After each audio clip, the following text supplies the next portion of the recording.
I began looking for the secret of success when I was 12 years old. I found it at age 29. That was in 1950. In the spring of 1956, I was asked to put the essence of what I had learned during those many years of the most assiduous reading and research into a rather short essay. Because my working career involved both writing and broadcasting, I would then record the essay for the possible benefit of others. I began thinking about it, turning the ideas over and over in my mind. Finally, I asked myself, what would you tell your children if you found you had only a short time to live? What advice could you pass on to them that would assist them in living highly productive, very successful lives? I awakened at 4 the next morning with the answer to that question clearly in mind. I got up, put on a pot of coffee, and went into my study to put my thoughts on paper. By 10 that morning, I had completed the essay. I showered and dressed, and by noon was recording my essay at CBS Recordings in Chicago. It was finished before lunch. I called what I had written and recorded The Strangest Secret. First on tape, then on a 10-inch record, The Strangest Secret became the child that was to grow into the audio recording and publishing industry. Without any effort on my part whatever, no advertising of any kind, The Strangest Secret became a national bestseller. Before very long, my good friend Dick Hutter, then head of Columbia Records in Chicago, told us we had earned a gold record for sales exceeding 1 million copies, and today, as I write this introduction in the early fall of 1986, The Strangest Secret still sells, and the many recorded programs for which it paved the way are now selling to hundreds of thousands of people all over the free world in the form of tape cassettes. I found the secret for which I had searched so long and diligently in a book. Books had become and remain to this day one of my overriding loves. My home is filled with them. They form double rows on the shelves of my study because we don't have enough bookshelves to properly display them. And while nothing can take the place of a tape cassette for a person commuting to and from work in an automobile, books will no doubt remain, for centuries perhaps, the world's great source of knowledge and enjoyment.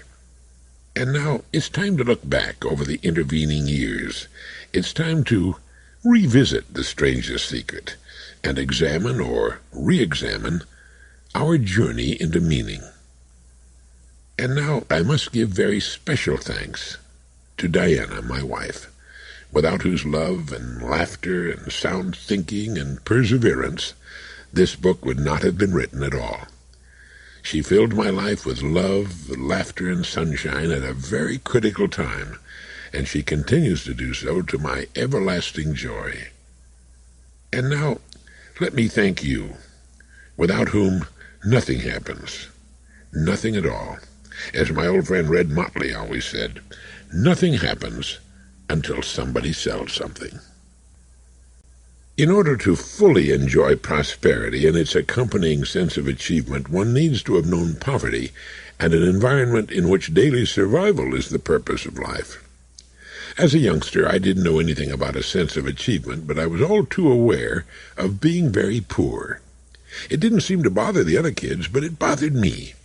What made it all the more exasperating to me as a boy of 12 was to be poor in Southern California, where there seemed to be so many who were rich. In fact, to me, anyone who had an automobile, an electric refrigerator, and wall-to-wall carpeting was rich, and the children of such people seemed to me to be fortunate indeed. I decided to find out why some people were rich, while so very many of us were poor. The year was 1933. The bottom of the Great Depression. Millions were unemployed. My 2 brothers and I were fortunate. Although our father had disappeared in search of greener pastures, our mother never missed a day at her WPA sewing factory job.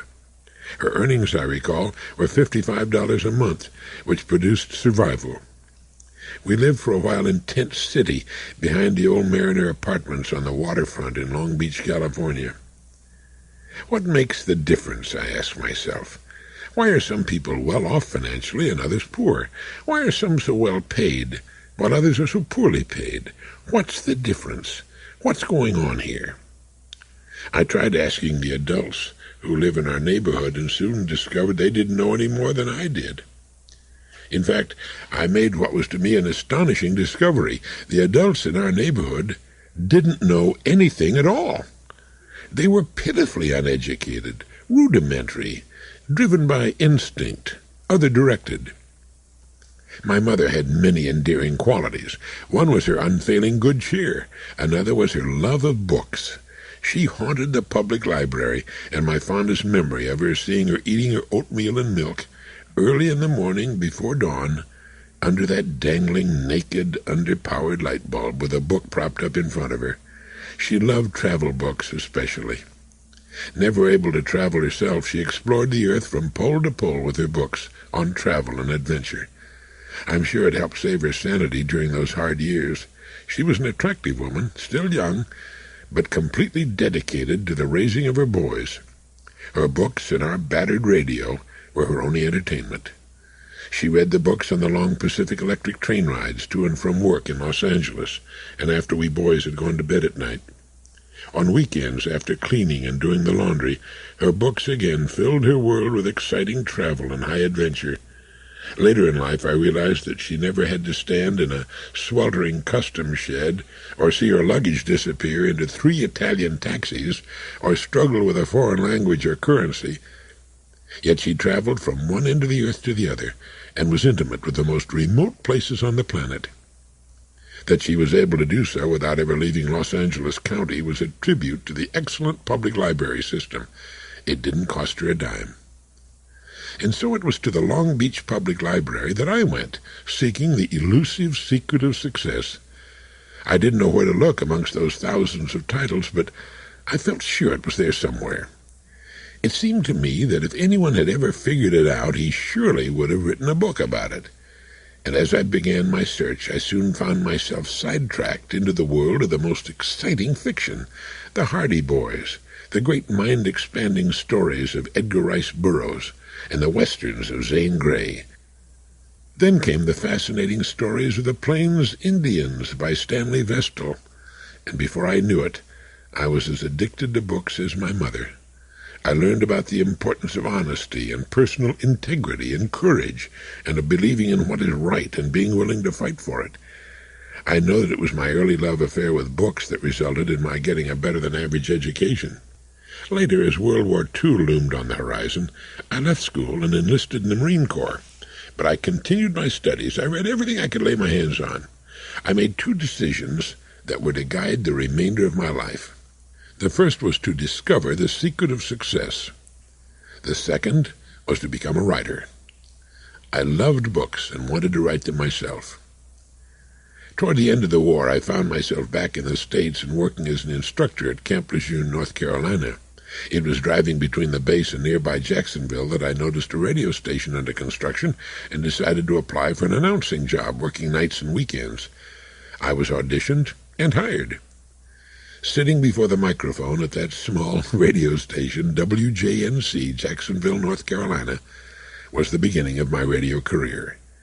The owner-manager, Lester Gould, and I became good friends. I took to broadcasting like nothing I'd ever done before in my life. I was in my element, and now, more than 40 years later, I'm still at it. My desire to write did not lessen, and gradually I began planning for the day when I would write my own radio programs. My reading and search for the secret of success continued without let-up. I studied the world's great religions. I found myself especially fascinated with philosophy and psychology. But it wasn't until I was 29 and working for CBS in Chicago that one weekend the enlightenment finally came. While reading, it suddenly dawned upon me that I'd been reading the same truth over and over again for many years. I'd read it in the New Testament, in the sayings of Buddha, in the writings of Lao Tzu, in the words of Emerson. And all of a sudden, there they were, the words in the proper order that I'd been looking for 15 years, the astonishing truth that we become what we think about. It was as though I was suddenly immersed in a bright light. Of course, I remember sitting bolt upright at the simplicity of it all. That was what Ortega was talking about when he reminded us that we're the only creatures on earth born into a natural state of disorientation with our world. It had to be because we're the only creatures with the godlike power to create our own worlds, and we do We do create our own worlds all the years of our lives. We become what we think about most of the time, and if we don't think, which seemed to have been the principal problem of the people back in my old Long Beach, California neighborhood, we don't become anything at all. There it was, just 6 words. There are more than 600,000 words in the English language, but those were the 6 I'd searched for in that particular order since age 12. 15 years it had taken to see the obvious. How could we become anything else? Our minds are the steering mechanisms of our lives, and each of us thinks differently, who does much thinking at all. There at last was the secret of success or of failure, or of something in between. Each of us is sentenced to become what he or she thinks about. Our big brains are what make us human. How we use them decides our destiny. Our minds are the gyro compasses of our lives, and once set, that's where we're going until they're reset. I was amazed that I had not seen the answer before, but delighted nonetheless that I was at last in possession of the key. I'd made up my mind to find the secret of success and become a successful writer. I'd found the secret, although the fact that it was a secret to so many was strange indeed. Now, to make my living by writing my own radio programs demanded only that I resign a very good job with CBS and strike out on my own. I did both in March of 1950, and I've been on an unbroken upward curve ever since. Those 6 simple words, in that order, revolutionized my life. And I had found them clearly spelled out, just as I had so desperately hoped as a child of 12, not in some hoary ancient tome, but in a book titled Think and Grow Rich, by a man named Napoleon Hill. Later, through my friendship with W. Clement Stone, the Chicago insurance tycoon, I met and got to know Napoleon Hill. I'll never forget our meeting. It took place at the old Edgewater Beach Hotel on Chicago's North Shore. I remember seeing this very thin, smiling old gentleman coming down a curving marble staircase. As he approached me, he held out his hand and said simply, "I'm Napoleon." I recall fighting back the urge to respond with something like, "How do you do? I'm Alexander the Great," but this was the man who had managed to extract from the major philosophies and religions of the world, and the life stories of dozens of America's most successful people, the 6 words that represented, more than any other factor, why people live the lives they do. He had articulated the secret I had been searching for so long. Growth and increase, and life abundant, are the way of nature. It should be inherent in each of us to desire more life and more of what life has to offer. That's not wrong. It's perfectly natural and the way it should be. The winners in the world are those men and women who plan it that way. They're people with a vision of the future that is sufficiently important to them that they're willing to do what is necessary to arrive in the midst of their vision. So let's ask that question. What is your vision of your future? We become what we think about. If you know what you want to become, you'll become it. Visualization is a force of incalculable power.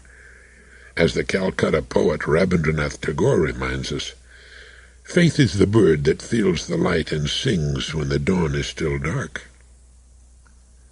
We grow into our expectations.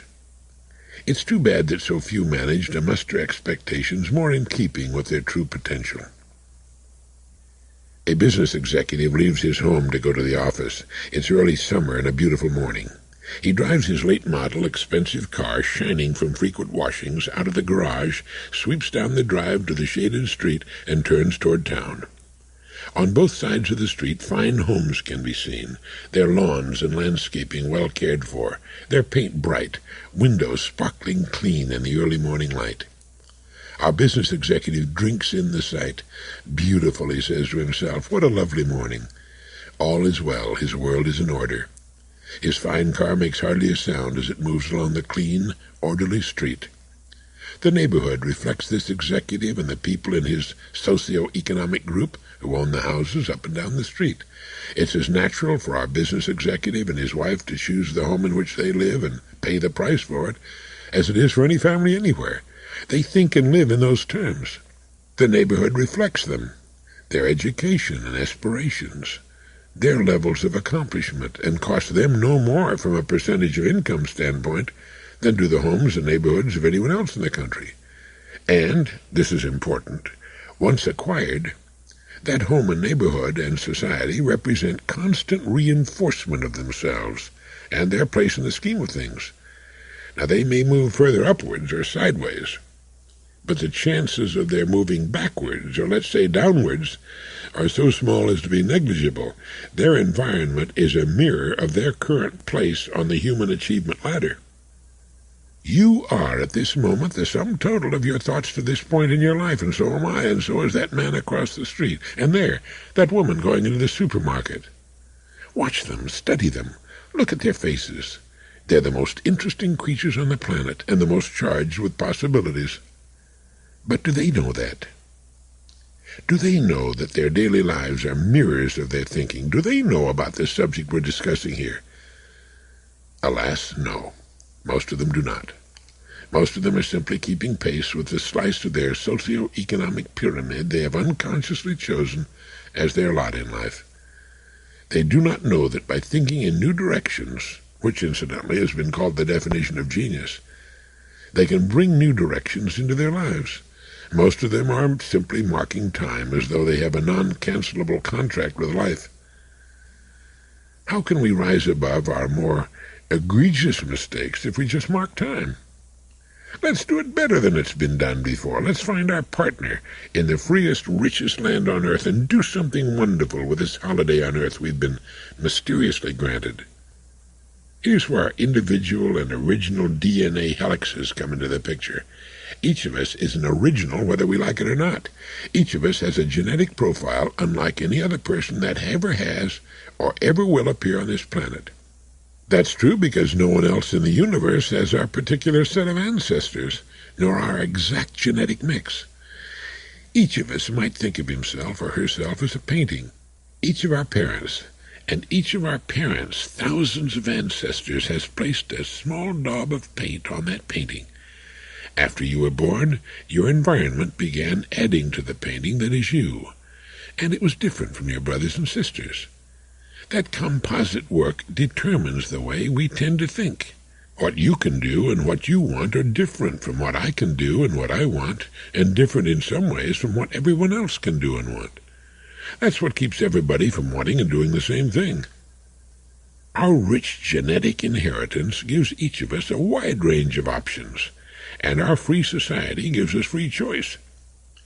The better the environment in which we're raised, or the better our education as young people, and the better the education of our parents, the greater the spectrum of our options to which we will be exposed during our formative years. But in any case, chosen at random, the odds are about 95-5. That ideal background is not ours.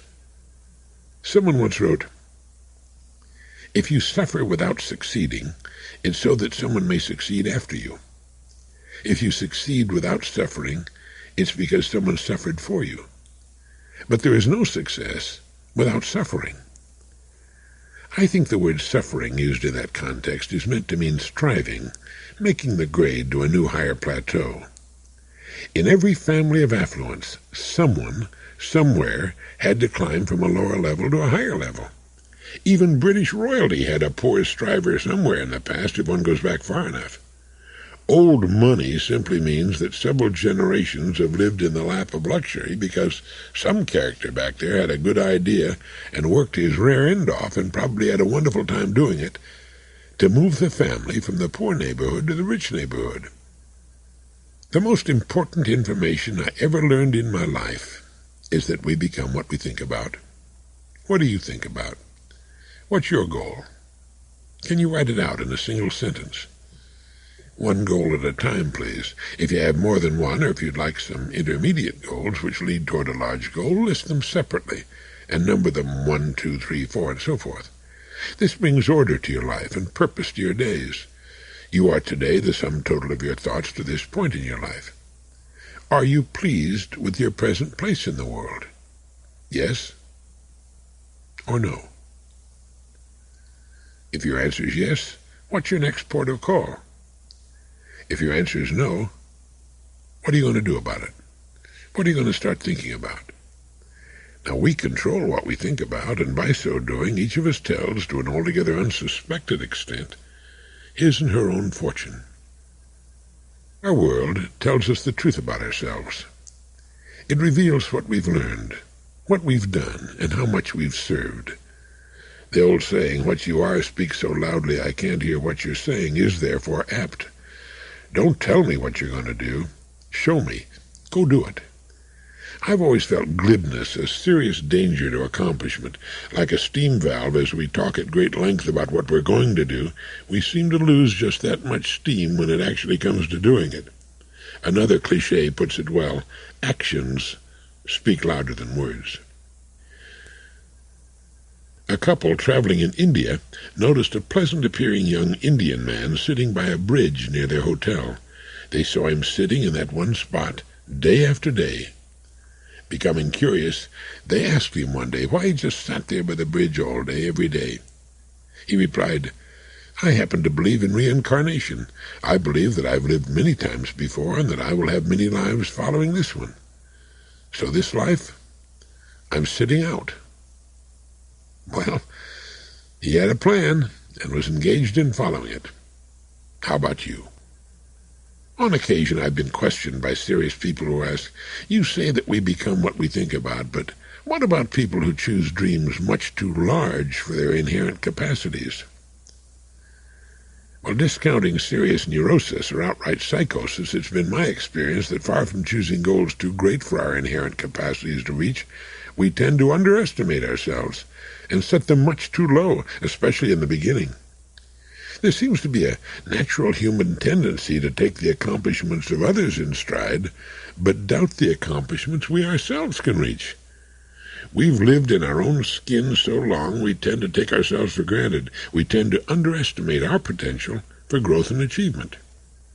If you have difficulty in deciding that which you would most like to do, here's a little game you can play that might help you decide.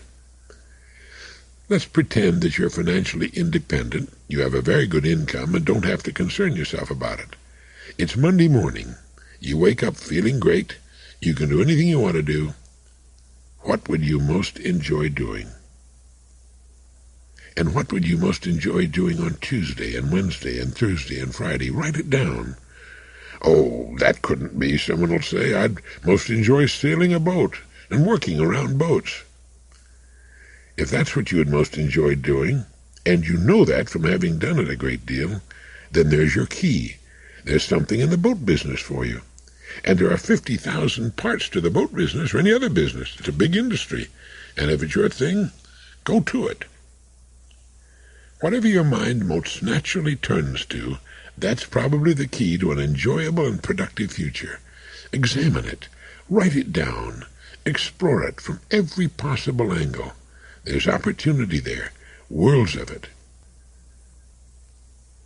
We do not seriously choose goals that are beyond our inherent capacity to achieve. Our very choice is determined by what we are, our genetic set, we might say. But in doing that which we most enjoy, we will very probably make our most significant contribution to society. And it is by the contribution we make to society that our rewards are determined.